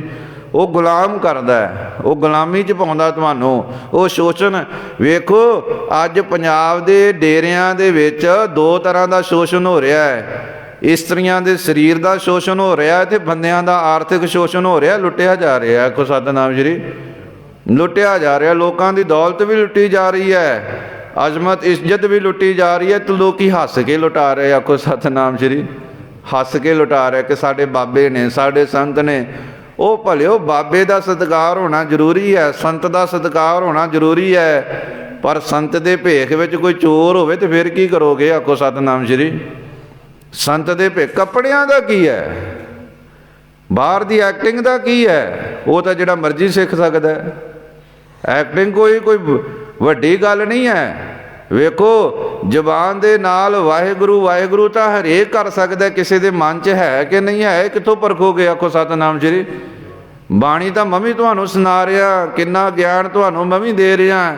ਕਿਵੇਂ ਪਰਖੋਗੇ ਕਿ ਗਿਆਨੀ ਸੱਚ ਬੋਲ ਰਿਹਾ ਕਿ ਝੂਠ ਬੋਲ ਰਿਹਾ? ਆਖੋ ਸਤਿਨਾਮ ਸ਼੍ਰੀ। ਕਦੋਂ ਵੇਖੋਗੇ? ਜਦੋਂ ਮੇਰੇ ਕਰਮਾਂ ਨੂੰ ਬਚੋਗੇ, ਜਦੋਂ ਮੈਨੂੰ ਮੈਂ ਜੋ ਬੋਲਦਾ ਹਾਂ ਕਿ ਮੈਂ ਜੀਵਨ ਵਿੱਚ ਵੀ ਕਮਾਉਣਾ ਕਿ ਨਹੀਂ। ਆਖੋ ਸਤਿਨਾਮ ਸ਼੍ਰੀ। ਮੇਰਾ ਜੀਵਨ ਵੀ ਉਸੇ ਤਰ੍ਹਾਂ ਦਾ ਹੈ ਕਿ ਨਹੀਂ ਹੈ? ਅਤੇ ਇਹ ਐਕਟਰ ਬੜੇ ਵੱਡੇ ਹੁੰਦੇ ਨੇ, ਇਹ ਬਾਰੀ ਐਕਟਿੰਗ ਦਾ ਡਰਾਮਾ ਕਰਦੇ ਰਹਿੰਦੇ, ਪਰ ਕਿੰਨਾ ਕੁ ਸਮਾਂ ਕਰੋਗੇ? ਉਹ ਇੱਕ ਦਿਨ ਬਾਹਰ ਨਿਕਲ ਹੀ ਆਉਂਦਾ, ਭਾਵੇਂ ਸੱਚ ਹੋਵੇ ਅਤੇ ਭਾਵੇਂ ਝੂਠ ਹੋਵੇ। ਜੇ ਗੁਫਾ ਦੇ ਵਿੱਚ ਬਹਿ ਕੇ ਮੰਦੇ ਕੰਮ ਕਰਦਾ ਸੀ ਅਤੇ ਅੱਜ ਜੇਲ੍ਹ 'ਚ ਬੈਠਾ ਹੀ ਹੈ। ਆਖੋ ਸਤਿਨਾਮ ਸ਼੍ਰੀ। ਜੇ ਬਾਬੇ ਗੁਫਾ 'ਚ ਬਹਿ ਕੇ ਗਲਤ ਕੰਮ ਕਰਦੇ ਸੀਗੇ ਅਤੇ ਅੱਜ ਕਿੱਥੇ ਬੈਠੇ ਆ? ਜੇਲ੍ਹਾਂ 'ਚ। ਜਿਹੜੇ ਧੌਲੇ ਝਾਟੇ ਬਾਬਿਆਂ ਦੇ ਅੱਜ ਕਿੱਥੇ ਬੈਠੇ? ਜੇਲ੍ਹਾਂ 'ਚ। ਅਤੇ ਜਿਹੜੇ ਅਜੇ ਨਹੀਂ ਬੈਠੇ ਉਹ ਬਹਿ ਜਾਣਗੇ। ਆਖੋ ਸਤਿਨਾਮ ਸ਼੍ਰੀ। ਬਹਿ ਜਾਣਗੇ, ਕੁਛ ਨਾ ਕੁਛ ਉਹਨਾਂ ਦੇ ਕਰਮ ਪ੍ਰਗਟ ਹੋ ਹੀ ਜਾਣਗੇ। ਲਾਲਚ ਇੱਕ ਦਿਨ ਹੋ ਹੀ ਜਾਂਦਾ ਪ੍ਰਗਟ, ਤੇ ਸੱਚ ਵੀ ਪ੍ਰਗਟ ਹੋ ਹੀ ਜਾਂਦਾ। ਜਿਹੜੀ ਮੈਂ ਤੁਹਾਨੂੰ ਬੇਨਤੀ ਕਰਨ ਲੱਗਿਆ ਸੀ, ਧਰਮ ਦੇ ਨਾਮ 'ਤੇ ਪਖੰਡ ਬੜਾ ਦਿੱਤਾ ਜਾਂਦਾ ਹੈ, ਅਤੇ ਲੋਕਾਂ ਨੂੰ ਫਸਾਉਣ ਵਾਲੀ ਬਿਰਤੀ ਬੜੀ ਹੁੰਦੀ ਹੈ, ਅਤੇ ਕੁਝ ਨਾ ਕੁਝ ਤਾਕਤਾਂ ਥੋੜ੍ਹੀਆਂ ਬਹੁਤੀਆਂ ਪ੍ਰਾਪਤ ਕਰਕੇ ਲੋਕਾਂ ਨੂੰ ਆਪਣੇ ਆਪ ਵਿੱਚ ਹਿਪਨੋਟਾਈਜ਼ ਕਰਕੇ ਉਹਨਾਂ ਦੇ ਮਨ ਨੂੰ ਆਪਣੇ ਅੰਡਰ ਕਰ ਲਿਆ ਜਾਂਦਾ ਹੈ, ਅਤੇ ਉਹਨਾਂ ਨੂੰ ਰੱਬ ਨਾਲ ਜੋੜਨ ਦੀ ਬਜਾਏ ਆਪਣੇ ਨਾਲ ਜੋੜ ਲਿਆ ਜਾਂਦਾ ਹੈ। ਆਖੋ ਸਤਿਨਾਮ ਸ਼੍ਰੀ। ਜੋੜਨਾ, ਕਿਉਂਕਿ ਮਹਾਰਾਜ ਕਹਿੰਦੇ ਸੰਤ ਦਾ ਕੰਮ ਕੀ ਹੈ? ਸੰਤ ਦਾ ਕੰਮ ਹੈ ਉਹ ਆਪਣੇ ਨਾਲ ਨਾ ਜੋੜੇ, ਰੱਬ ਨਾਲ ਜੋੜੇ। ਉਹ ਆਪਣੇ ਆਪ ਦੇ ਨਾਲ ਨਾ ਜੋੜੇ, ਆਪਣੀ ਪੂਜਾ ਨਾ ਕਰਾਵੇ, ਵਾਹਿਗੁਰੂ ਦੀ ਪੂਜਾ ਕਰਾਵੇ, ਕਿਉਂਕਿ ਵਾਹਿਗੁਰੂ ਸਭ ਨੂੰ ਦਾਤਾਂ ਦੇਣ ਵਾਲਾ ਹੈ। ਜਿਹੜਾ ਗੁਰੂ ਕਾ ਸਿੱਖ ਸੱਚਾ ਹੈ ਉਹ ਆਪਣੇ ਨਾਲ ਨਹੀਂ ਜੁੜੇਗਾ, ਨਾ ਆਪਣੇ ਆਪ ਨੂੰ ਮੱਥੇ ਟਿਕਾਏਗਾ, ਨਾ ਆਪਣੀ ਪੂਜਾ ਕਰਾਏਗਾ। ਉਹ ਕਹੇਗਾ ਗੁਰੂ ਗ੍ਰੰਥ ਸਾਹਿਬ ਮਹਾਰਾਜ ਨੂੰ ਮੰਨੋ, ਗੁਰੂ ਦੀ ਮਰਿਆਦਾ ਮੰਨੋ, ਕਿਉਂਕਿ ਗੁਰੂ ਸਭ ਕੁਝ ਦਿੰਦਾ, ਮੈਨੂੰ ਵੀ ਉਹ ਦੇ ਰਿਹਾ, ਤੁਹਾਨੂੰ ਵੀ ਉਹ ਦੇਗਾ। ਅਤੇ ਜੇ ਤੁਸੀਂ ਮੇਰੇ ਨਾਲ ਜੁੜ ਗਏ, ਮੇਰੇ ਤਾਂ ਪੱਲੇ ਕਾਮ ਹੈਗਾ, ਲੈ ਜਾਓ ਜਿੰਨਾ ਮਰਜ਼ੀ। ਆਖੋ ਸਤਿਨਾਮ ਸ਼੍ਰੀ। ਜੇ ਲੋਭ ਲੈ ਕੇ ਜਾਣਾ, ਮੇਰੇ ਤੋਂ ਜਿੰਨਾ ਮਰਜ਼ੀ ਲੈ ਜਾਓ। ਮਾੜੀ ਮੱਤ ਲੈ ਕੇ ਜਾਣੀ, ਮੇਰੇ ਨਾਲ ਜੁੜੋ, ਅੱਜ ਜੁੜੋ, ਜਿੰਨੇ ਮਰਜ਼ੀ ਮਾੜੇ ਹੋ ਜਾਓ। ਮੇਰੇ ਸਰੀਰ ਨਾਲ ਜੁੜੋਗੇ, ਮੈਂ ਤਾਂ ਹੈ ਹੀ ਵਾਸ਼ਨਾ ਦਾ ਪੁਤਲਾ, ਮਾੜੇ ਕੰਮਾਂ ਦਾ ਪੁਤਲਾ। ਜਿੰਨਾ ਕੋਈ ਕਿਸੇ ਸਰੀਰ ਨੂੰ ਰੱਬ ਜਾਣ ਕੇ ਮੰਨੇਗਾ ਨਾ, ਓਨਾ ਉਹ ਕਰਪਟ ਹੋ ਜਾਏਗਾ, ਅਤੇ ਜਿੰਨਾ ਉਹ ਗੁਰੂ ਗ੍ਰੰਥ ਸਾਹਿਬ ਮਹਾਰਾਜ ਨੂੰ ਮੰਨੇਗਾ, ਓਨਾ ਉਹ ਮਹਾਨ ਹੋ ਜਾਏਗਾ। ਆਖੋ ਸਤਿਨਾਮ ਸ਼੍ਰੀ। ਕਿਉਂਕਿ ਗੁਰੂ ਸਾਹਿਬ ਜੀ 'ਚ ਇਹਨਾਂ ਦਾ ਕੋਈ ਵੀ ਰੋਗ ਨਹੀਂ ਹੈ। ਗੁਰੂ ਸਾਹਿਬ ਤਾਂ ਪਾਵਨ ਨੇ, ਪਵਿੱਤਰ ਨੇ, ਮਹਾਨ ਨੇ, ਸੂਰਜਾਂ ਦੇ ਸੂਰਜ ਨੇ, ਸਭ ਦਾਤਾਂ ਦੇਣ ਵਾਲੇ ਨੇ। ਉਹਨਾਂ ਨੇ ਸਭ ਸਾਡੇ ਪਾਪ ਬਖਸ਼ ਦੇਣੇ ਆ। ਅਤੇ ਵੇਖੋ ਮੇਰੇ ਤੋਂ ਤਾਂ ਕਿਸੇ ਦੀ ਇੱਕ ਗਲਤੀ ਨਹੀਂ ਬਖਸ਼ੀ ਜਾਂਦੀ। ਆਖੋ ਸਤਿਨਾਮ ਸ਼੍ਰੀ। ਮੇਰੇ ਸਾਹਮਣੇ ਤਾਂ ਕੋਈ ਮਾੜਾ ਜਿਹਾ ਇੱਕ ਗੱਲ ਕਰ ਲਵੇ ਨਾ, ਅਤੇ ਮੈਂ ਅਗਲੇ ਦਿਨ ਕਥਾ 'ਚ ਬੋਲ ਦਿੰਦਾ। ਆਖੋ ਸਤਿਨਾਮ ਸ਼੍ਰੀ। ਮੈਂ ਤੁਹਾਨੂੰ ਆਪਣੀ ਗੱਲ ਦੱਸਦਾ, ਮੈਂ ਤਾਂ ਇਸ ਤਰ੍ਹਾਂ ਦਾ ਬੰਦਾ ਹਾਂ ਕਿ ਮੇਰੇ ਸਾਹਮਣੇ ਕੋਈ ਗਲਤੀ ਕਰਦਾ ਹੈ, ਅਤੇ ਮੇਰੇ ਤੋਂ ਤਾਂ ਉਹ ਨਹੀਂ ਪਰਦਾ ਢੱਕਿਆ ਜਾਂਦਾ। ਮੈਂ ਕਿਸੇ ਦੇ ਪਰਦੇ ਕੀ ਢੱਕਣੇ ਆ? ਰੱਬ ਪਰਦੇ ਢੱਕ ਸਕਦਾ। ਇਸ ਤਰ੍ਹਾਂ ਮੈਂ ਉਦਾਹਰਣ ਦੇ ਰਿਹਾ ਕਿ ਰੱਬ ਦੇ ਪਿਆਰੇ ਕਦੇ ਵੀ ਭਲਿਓ ਉਹ ਆਪਣੇ ਆਪ ਨੂੰ ਪ੍ਰਗਟ ਨਹੀਂ ਕਰਦੇ, ਅਤੇ ਨਾ ਹੀ ਆਪਣੇ ਨਾਲ ਜੋੜਦੇ ਆ, ਅਤੇ ਨਾ ਹੀ ਆਪਣਾ ਕੋਈ ਤਾਮ ਸ਼ਾਮ ਬਣਾਉਂਦੇ ਆ, ਕੋਈ ਡੇਰਾ ਬਣਾਉਂਦੇ ਆ, ਕੋਈ ਜੰਜਾਲਾਂ 'ਚ ਪੈਂਦੇ ਆ। ਉਹ ਹਮੇਸ਼ਾ ਜੋੜਦੇ ਆ ਗੁਰੂ ਗ੍ਰੰਥ ਸਾਹਿਬ ਮਹਾਰਾਜ ਨਾਲ, ਅਤੇ ਪੰਥ ਦੀ ਮਰਿਆਦਾ ਨਾਲ, ਅਤੇ ਪੰਥ ਨੂੰ ਉੱਚਿਆਂ ਲੈ ਕੇ ਜਾਂਦੇ ਆ।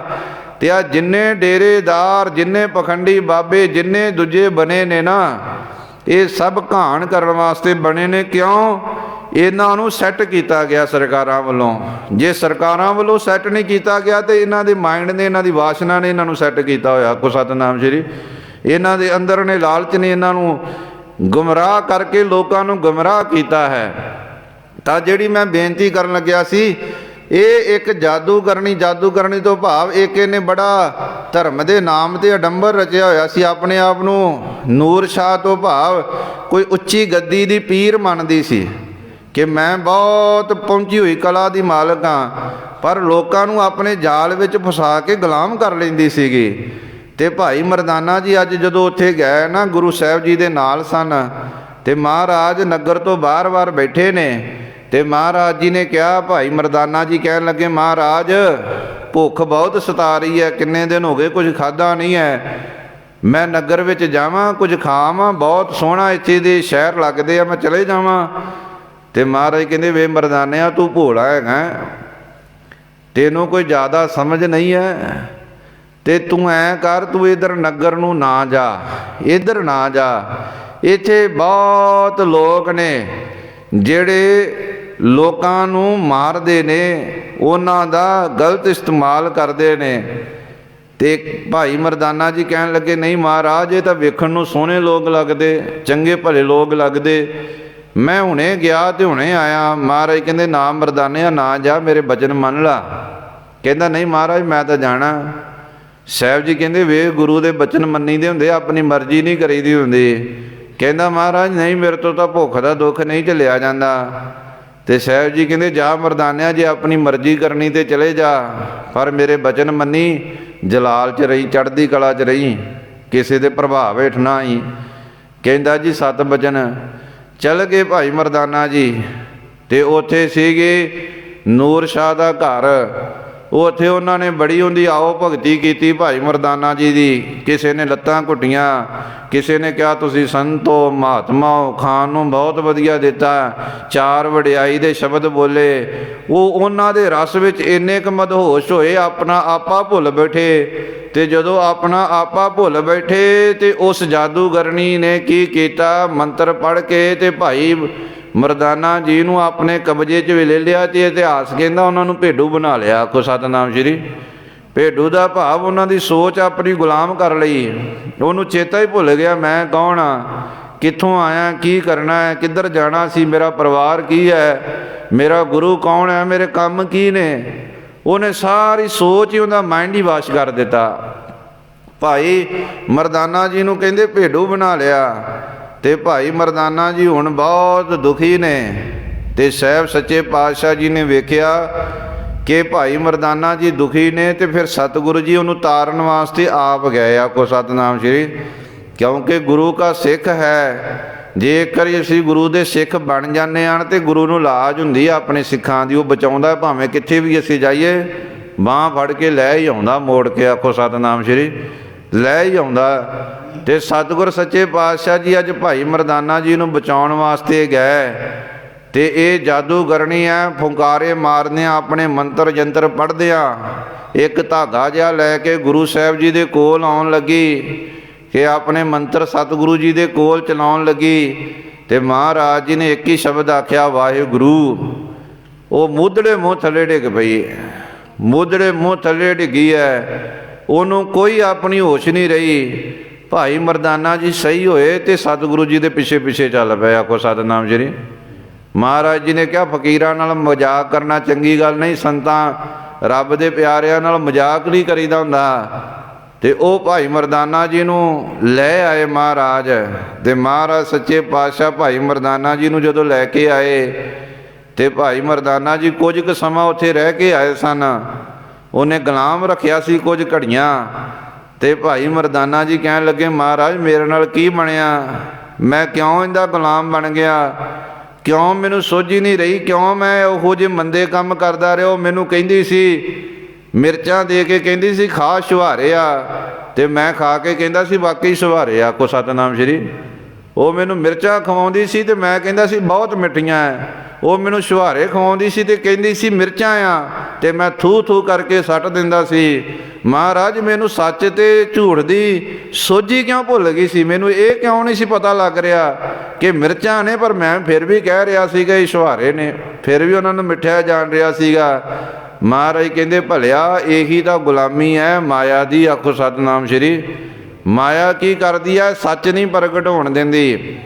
ਇਹ ਪਖੰਡੀ ਲੋਕ ਵੀ ਜਦੋਂ ਲੋਕਾਂ ਨੂੰ ਗੁਲਾਮ ਕਰ ਲੈਂਦੇ ਨੇ, ਲੋਕਾਂ ਨੂੰ ਸੱਚ ਦੀ ਸੋਝੀ ਨਹੀਂ ਰਹਿੰਦੀ ਕਿ ਸੱਚ ਕੀ ਹੈ ਤੇ ਝੂਠ ਕੀ ਹੈ, ਰੱਬ ਕੀ ਹੈ ਤੇ ਅਧਰਮ ਕੀ ਹੈ ਤੇ ਧਰਮ ਕੀ ਹੈ, ਉਹਨਾਂ ਨੂੰ ਸੋਝੀ ਉਹ ਕੋਈ ਨਹੀਂ ਰਹਿੰਦੀ। ਤੇ ਸਾਹਿਬ ਜੀ ਕਹਿਣ ਲੱਗੇ, ਮਰਦਾਨਿਆ ਤੂੰ ਹੈ ਮੇਰਾ ਸਿੱਖ, ਤੇ ਜੇ ਕੋਈ ਮੇਰਾ ਸਿੱਖ ਹੁੰਦਿਆਂ ਹੋਇਆਂ ਵੀ ਕਿਸੇ ਦਾ ਗੁਲਾਮ ਹੋ ਜਾਏ ਤੇ ਉਹਦੇ ਵਿੱਚ ਮੇਰਾ ਕੋਈ ਦੋਸ਼ ਨਹੀਂ, ਗੁਰੂ ਦੀ ਕੋਈ ਕਲਾ ਘੱਟ ਨਹੀਂ ਹੈ। ਦੋਸ਼ ਉਸ ਸਿੱਖ ਦਾ ਹੈ ਜਿਹੜਾ ਗੁਰੂ ਦਾ ਦਰ ਛੱਡ ਕੇ ਹੋਰ ਦਰ ਤੇ ਚਲ ਗਿਆ। ਆਖੋ ਸਤਿਨਾਮ ਸ਼੍ਰੀ। ਮਹਾਰਾਜ ਜੀ ਨੇ ਬਾਣੀ 'ਚ ਆਖਿਆ, ਵੇਖ ਮਰਦਾਨਿਆ ਮੈਂ ਤੈਨੂੰ ਆਖਿਆ ਸੀਗਾ ਤੂੰ ਰੁਕ ਜਾ, ਨਾ ਜਾ, ਪਰ ਤੂੰ ਮੇਰੇ ਬਚਨ ਨਹੀਂ ਮੰਨੇ। ਤੂੰ ਮੇਰੇ ਤੋਂ ਬੇਮੁਖ ਹੋ ਕੇ ਉਧਰ ਗਿਆ ਸੀ, ਤਾਂ ਕਿਸੇ ਦਾ ਗੁਲਾਮ ਬਣਿਆ, ਤਾਂ ਤੇਰੇ ਤੇ ਯੰਤਰ ਮੰਤਰ ਚੱਲ ਗਏ, ਟੂਣੇ ਚੱਲ ਗਏ। ਜੇ ਤੂੰ ਮੇਰੇ ਸ਼ਬਦ ਦੇ ਆਸਰੇ ਤੇ ਰਹਿੰਦਾ, ਮੇਰੇ ਨਾਲ ਸਨਮੁਖ ਰਹਿੰਦਾ, ਤੇ ਕਿਸੇ ਦੀ ਤਾਕਤ ਨਹੀਂ ਸੀ ਤੈਨੂੰ ਹੱਥ ਵੀ ਲਾ ਜਾਂਦਾ। ਮਹਾਰਾਜ ਨੇ ਕਿਹਾ, ਤਾਤੀ ਵਾਓ ਨਾ ਲੱਗਈ ਪਾਰ ਬ੍ਰਹਮ ਸ਼ਰਨਾਈ ਚੌਗਿਰਦ ਹਮਾਰੇ ਰਾਮਕਾਰ, ਦੁੱਖ ਲੱਗੇ ਨਾ ਭਾਈ।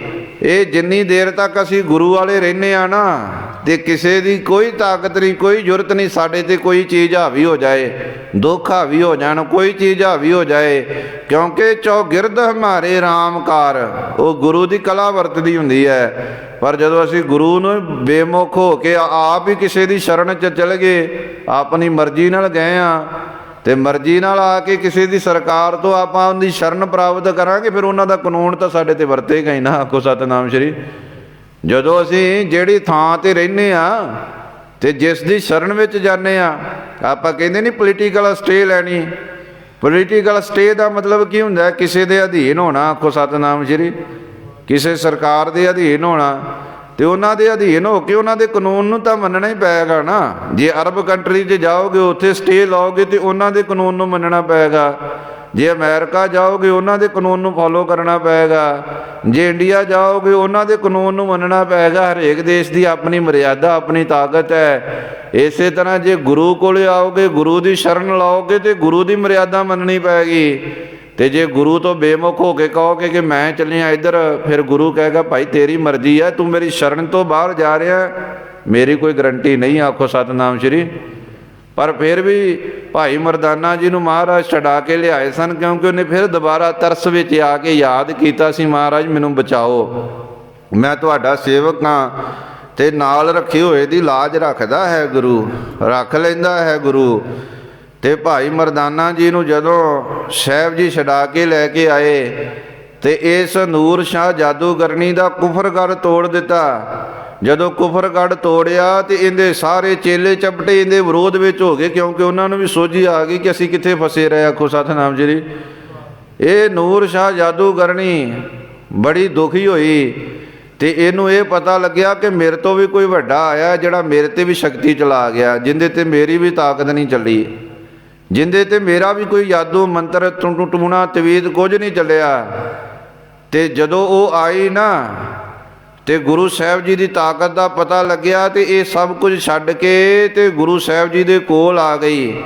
ਤੇ ਇਹਨੇ ਕੁਝ ਭੇਟਾ ਲਿਆ ਕੇ ਸਾਹਿਬ ਜੀ ਦੇ ਅੱਗੇ ਰੱਖੀ ਤੇ ਕਹਿਣ ਲੱਗੀ ਹੈ, ਸ਼ਾਹਾਂ ਦੇ ਸ਼ਾਹ, ਮੇਰੇ ਤੋਂ ਵੀ ਵੱਡੇ ਉਸਤਾਦ, ਮੈਨੂੰ ਆਪਣੀ ਪਨਾਹ ਦੇ, ਮੈਨੂੰ ਬਖਸ਼ ਲੈ, ਮੈਂ ਤੇਰੀ ਸ਼ਰਨ ਵਿੱਚ ਆਈ ਹਾਂ। ਆ ਤੇਰਾ ਮੰਤਰ ਬੜੀ ਕਲਾ ਵਾਲਾ ਹੈ, ਇਹ ਮੰਤਰ ਮੈਨੂੰ ਦੱਸ ਦੇ, ਕਿਉਂਕਿ ਮੇਰੇ ਮੰਤਰ 'ਚ ਬੜੀ ਤਾਕਤ ਸੀਗੀ। ਤੇ ਵੇਖ ਇਹ ਮੇਰੇ ਮੰਤਰ ਤੋਂ ਤੇਰਾ ਮੰਤਰ ਇੰਨਾ ਹਾਵੀ ਕਿਉਂ ਹੈ, ਇਹਦੇ 'ਚ ਕੀ ਫਰਕ ਹੈ? ਤਾਂ ਮਹਾਰਾਜ ਨੇ ਕਿਹਾ ਸੀ, ਐ ਨੂਰ ਸ਼ਾਹ, ਤੇਰਾ ਮੰਤਰ ਬੰਦਿਆਂ ਤੋਂ ਬਣਾਉਂਦਾ ਹੈ ਭੇਡੂ। ਤੇਰੇ ਜਿਹੜਾ ਮੰਤਰ ਹੈ ਨਾ, ਤੇਰੇ ਮੰਤਰ ਦੀ ਇੰਨੀ ਕੁ ਕਲਾ ਹੈ ਕਿ ਬੰਦੇ ਤੋਂ ਭੇਡੂ ਬਣਾ ਸਕਦਾ, ਪਸ਼ੂ ਬਣਾ ਸਕਦਾ, ਪਸ਼ੂ ਬਿਰਤੀ ਆ ਸਕਦੀ ਹੈ। ਪਰ ਮੇਰੇ ਮੰਤਰ ਦੀ ਤਾਕਤ ਇਹ ਹੈ, ਇਹ ਭੇਡੂਆਂ ਤੋਂ ਰੱਬ ਬਣਾ ਦਿੰਦਾ। ਆਖੋ ਸਤਿਨਾਮ ਸ਼੍ਰੀ।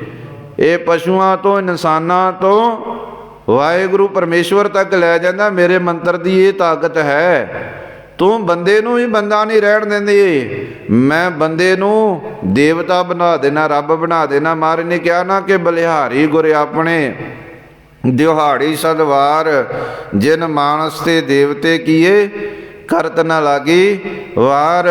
ਮੰਤਰ ਤਾਂ ਨੂਰ ਸ਼ਾਹ ਕੋਲੇ ਵੀ ਸੀਗਾ, ਪਰ ਇਹ ਜਿਹੜਾ ਮੰਤਰ ਗੁਰੂ ਨਾਨਕ ਦੇ ਕੋਲ ਹੈ ਨਾ, ਵਾਹਿਗੁਰੂ, ਇਹਨੂੰ ਕਹਿੰਦੇ ਨਮੋ ਮੰਤਰ ਮੰਤਰੇ, ਨਮੋ ਯੰਤਰ ਯੰਤਰੇ, ਨਮੋ ਇਸ਼ਟ ਇਸ਼ਟੇ, ਨਮੋ ਤੰਤਰ ਤੰਤਰੇ।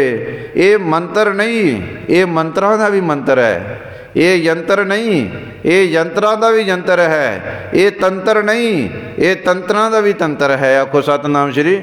ਇਹ ਸਭ ਤੋਂ ਵੱਡੀ ਪਾਵਰ ਹੈ, ਗੁਰਬਾਣੀ ਸਭ ਤੋਂ ਵੱਡੀ ਪਾਵਰ ਹੈ। ਸਿੱਖੋ, ਸਾਨੂੰ ਤਾਂ ਵਰਤਣੀ ਹੀ ਨਹੀਂ ਆਈ। ਆਖੋ ਸਤਿਨਾਮ ਸ਼੍ਰੀ। ਸਾਨੂੰ ਤਾਂ ਆਪਣੇ ਜੀਵਨ 'ਚ ਇਹਨੂੰ ਕਮਾਉਣਾ ਹੀ ਨਹੀਂ ਆਇਆ, ਕਿਉਂਕਿ ਭਰੋਸਾ ਹੀ ਨਹੀਂ ਮੰਨ ਰਿਹਾ। ਭਰੋਸੇ ਤੋਂ ਬਗੈਰ ਤਾਂ ਭਲਿਓ ਤੁਹਾਡੇ ਕੋਲੇ 32 ਬੋਰ ਦਾ ਪਿਸਟਲ ਹੈ, ਪਰ ਉਹਦੇ 'ਤੇ ਭਰੋਸਾ ਹੀ ਨਹੀਂ ਹੈ ਕਿ ਚੱਲੇਗਾ ਕਿ ਨਹੀਂ ਚੱਲੇਗਾ। ਉਹਨੇ ਕੀ ਮਾਰ ਕਰਨੀ? ਆਖੋ ਸਤਿਨਾਮ ਸ਼੍ਰੀ। ਉਹਨੇ ਕੀ ਮਾਰ ਕਰਨੀ ਹੈ ਜਦੋਂ ਉਹਦੇ 'ਤੇ ਵਿਸ਼ਵਾਸ ਹੀ ਨਹੀਂ ਹੈ ਕਿ ਜਿਹੜਾ ਹਥਿਆਰ ਮੇਰੇ ਕੋਲ ਹੈ ਉਹਦੇ 'ਤੇ ਜੇ ਬੇਵਿਸ਼ਵਾਸੀ ਹੋ ਜਾਏ, ਇਹਨੇ ਕੰਮ ਨਹੀਂ ਕਰਨਾ, ਤੇ ਉਹ ਹੁੰਦਿਆਂ ਵੀ ਬੰਦਾ ਉਹਨੂੰ ਨਹੀਂ ਚਲਾ ਸਕੇਗਾ। ਆਖੋ ਸਤਿਨਾਮ ਸ਼੍ਰੀ। ਹੁੰਦਿਆਂ ਵੀ ਨਹੀਂ ਚਲਾ ਸਕੇਗਾ। ਇਸੇ ਤਰ੍ਹਾਂ ਇਹ ਹੈ ਤਾਂ ਬੜੀ ਕਲਾ ਹੈ ਗੁਰਬਾਣੀ ਦੀ, ਨਾਮ ਦੀ, ਸਾਡੇ ਜੀਵਨ 'ਚ ਵੀ ਵਰਤਦੀ ਹੈ, ਪਰ ਸਾਡੇ 'ਚ ਬੇਵਿਸ਼ਵਾਸੀ ਬੜੀ ਹੈ। ਤੇ ਮਹਾਰਾਜ ਨੇ ਕਿਹਾ, ਨੂਰ ਸ਼ਾਹ, ਇਸ ਤਰ੍ਹਾਂ ਦੇ ਕੰਮ ਨਹੀਂ ਕਰੀਦੇ ਕਿ ਧਰਮ ਦੀ ਤਾਕਤ ਨੂੰ ਵਰਤ ਕੇ ਆਪ ਵੀ ਗੁਲਾਮ ਹੋਵੋ ਮਾਇਆ ਦੇ, ਤੇ ਲੋਕਾਂ ਨੂੰ ਵੀ ਕਰੋ। ਵੇਖ ਕਿੰਨਾ ਦੁਖੀ ਕੀਤਾ ਇਹਨਾਂ ਲੋਕਾਂ ਨੂੰ। ਤੇ ਉਹਨੇ ਆਪਣੀ ਭੁੱਲ ਬਖਸ਼ਾਈ, ਕਹਿਣ ਲੱਗੀ, ਮਹਾਰਾਜ ਮੈਨੂੰ ਬਖਸ਼ ਦਿਓ, ਅਗਾਂਹ ਤੋਂ ਮੈਂ ਗਲਤੀ ਨਹੀਂ ਕਰਦੀ।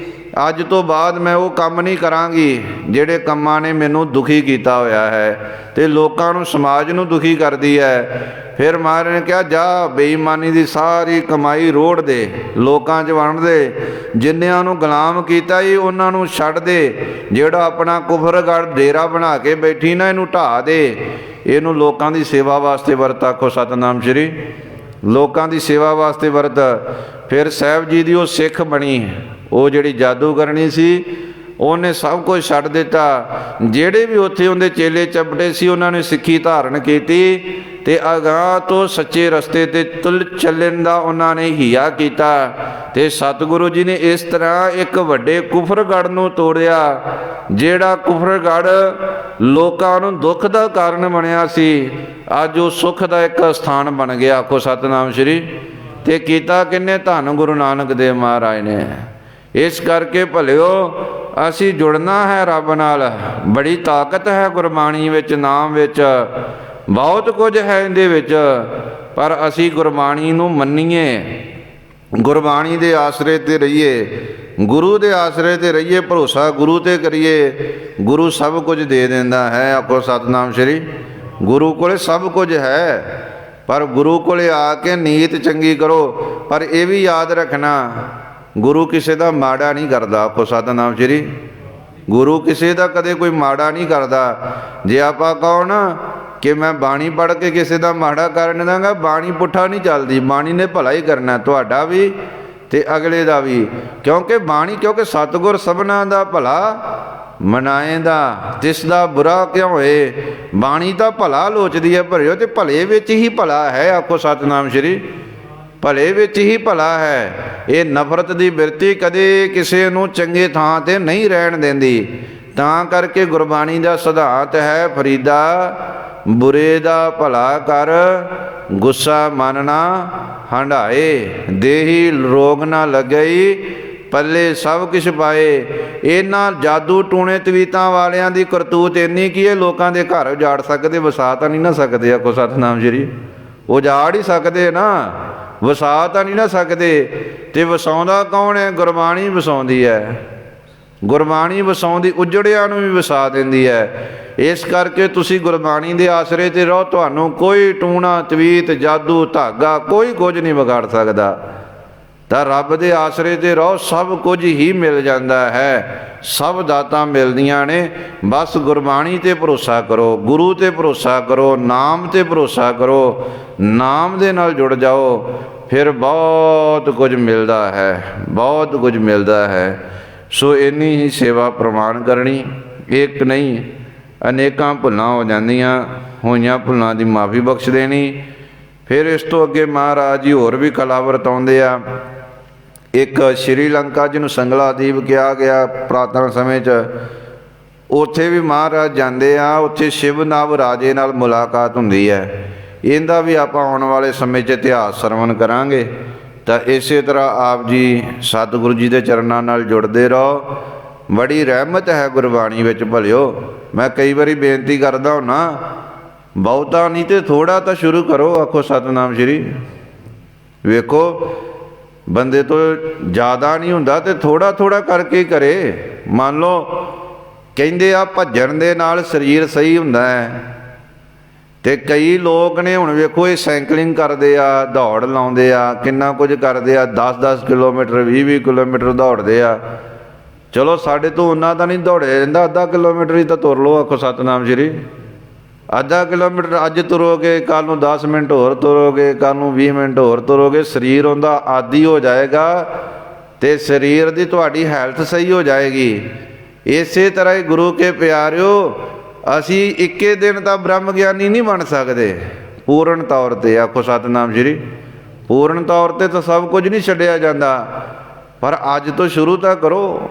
ਕੋਈ 5 ਮਿੰਟ 10 ਮਿੰਟ ਬਾਣੀ ਪੜ੍ਹਨੀ ਸ਼ੁਰੂ ਕਰੋ, ਨਾਮ ਨਾਲ ਜੁੜੋ, ਕੋਈ ਚੰਗੀਆਂ ਗੱਲਾਂ ਸਿੱਖਣੀਆਂ ਸ਼ੁਰੂ ਕਰੋ, ਰੱਬ ਦੇ ਨਾਮ ਵਾਲੇ ਪਾਸੇ ਤੁਰੋ। ਜਿਉਂ-ਜਿਉਂ ਤੁਰੋਗੇ ਉਵੇਂ ਉਵੇਂ ਕਲਾ ਵਰਤੇਗੀ। ਅੱਜ 5 ਪੈਸੇ ਕਮਾਏ, ਕੱਲ੍ਹ ਨੂੰ 10 ਪੈਸੇ ਕਮਾਵਾਂਗੇ, ਕੱਲ੍ਹ ਨੂੰ 20 ਕਮਾਵਾਂਗੇ। ਤੇ ਜਿਵੇਂ ਜਿਵੇਂ ਬੰਦੇ ਕੋਲੇ ਪੈਸੇ ਵੱਧ ਹੁੰਦੇ ਜਾਣ ਤੇ ਉਹਦੇ 'ਚੋਂ ਕੋਈ ਆਉਂਦਾ ਜਾਵੇ ਰਸ, ਕੋਈ ਚਸਕਾ ਪੈ ਜਾਏ ਤੇ ਬੰਦਾ ਫਿਰ ਉਹਨੂੰ ਫਿਰ ਬੜੀ ਛੇਤੀ ਪਕੜ ਲੈਂਦਾ, ਕੈਚ ਕਰ ਲੈਂਦਾ। ਆਖੋ ਸਤਿਨਾਮ ਸ਼੍ਰੀ। ਤਾਂ ਗੁਰਬਾਣੀ 'ਚ ਬਹੁਤ ਕੁਝ ਹੈ, ਤੇ ਇਹਨੂੰ ਪੜ੍ਹਿਆ ਕਰੋ, ਸਮਝਿਆ ਕਰੋ, ਵਿਚਾਰਿਆ ਕਰੋ, ਆਪਣੇ ਜੀਵਨ 'ਚ ਰੋਜ਼ ਕਮਾਇਆ ਕਰੋ। ਭਾਵੇਂ 10 ਮਿੰਟ ਜਪੋ, ਜਿਹੜੇ 10 ਮਿੰਟ ਜਪਦੇ ਆ 10 ਮਿੰਟ ਜਪੋ, ਜਿਹੜੇ ਅੱਧਾ ਘੰਟਾ ਜਪਦੇ ਉਹਨੂੰ ਹੋਰ ਵਧਾਓ, ਜਿਹੜੇ ਘੰਟਾ ਜਪਦੇ ਆ ਨਿਤਨੇਮ ਕਰਦੇ ਉਹਨੂੰ ਹੋਰ ਵਧਾਓ, ਜਿਹੜੇ ਰਹਿਤ ਮਰਿਆਦਾ ਰੱਖਦੇ ਹੋ ਆਪਣੀ ਰਹਿਤ ਮਰਿਆਦਾ ਚੰਗੀ ਦ੍ਰਿੜ ਕਰਨਾ, ਜਿਨ੍ਹਾਂ ਨੇ ਆਪਣਾ ਜੀਵਨ ਬਣਾਇਆ ਹੋਰਾਂ ਦਾ ਭਲਾ ਕਰਨਾ। ਇੱਦਾਂ ਵਧਾਈਏ ਧਰਮ ਨੂੰ, ਨਾ ਕਿ ਘਟਾਈਏ। ਆਖੋ ਸਤਿਨਾਮ ਸ਼੍ਰੀ। ਵਧਾਉਣਾ ਹੈ, ਵਧਾਉਣਾ ਹੈ। ਧਰਮ ਨੂੰ ਵਧਾਓਗੇ ਤੇ ਜੀਵਨ 'ਚ ਵੱਧ ਜਾਏਗਾ, ਤੇ ਜੇ ਘਟਾਓਗੇ ਤੇ ਘਟਦਾ ਹੀ ਘਟਦਾ, ਇੱਕ ਦਿਨ ਡੈਡ ਹੋ ਜਾਵਾਂਗੇ। ਆਖੋ ਸਤਿਨਾਮ ਸ਼੍ਰੀ। ਤਾਂ ਕੁਝ ਨਾ ਕੁਝ ਜੁੜਦੇ ਰਹੋ, ਗੁਰਦੁਆਰੇ ਆਉਂਦੇ ਰਹੋ, ਸਤ ਸੰਗਤ ਕਰਦੇ ਰਹੋ। ਇੱਕ ਦਿਨ ਰੰਗ ਲਾਗਤ ਲਾਗਤ ਲਾਗਤ ਲਾਗਤ ਹੈ, ਰਹਿਤ ਰਹਿਤ ਰਹਿ ਜਾਏ ਵਕਾਰਾ। ਮਹਾਰਾਜ ਕਹਿੰਦੇ ਰਹਿਤ ਰੱਖਦਿਆਂ ਰੱਖਦਿਆਂ ਰੱਖਦਿਆਂ ਵਕਾਰ ਮਗਰੋਂ ਲੈ ਹੀ ਜਾਂਦੇ। ਆਖੋ ਸਤਿਨਾਮ ਸ਼੍ਰੀ। ਤਾਂ ਇਸ ਕਰਕੇ ਨਾਮ ਬਾਣੀ ਨਾਲ ਜੁੜੋ ਭਲਿਓ। ਨਾਮ ਬਾਣੀ ਨੇ ਹੀ ਤੁਹਾਡਾ ਭਲਾ ਕਰਨਾ ਹੈ, ਕਿਸੇ ਬੰਦੇ ਨੇ ਨਹੀਂ, ਕਿਉਂਕਿ ਰੱਬ ਹੀ ਸਭ ਨੂੰ ਦਾਤਾਂ ਦੇਣ ਵਾਲਾ ਹੈ।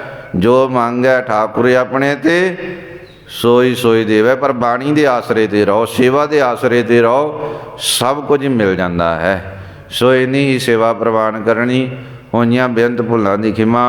ਵਾਹਿਗੁਰੂ ਜੀ ਕਾ ਖਾਲਸਾ, ਵਾਹਿਗੁਰੂ ਜੀ ਕੀ ਫਤਿਹ।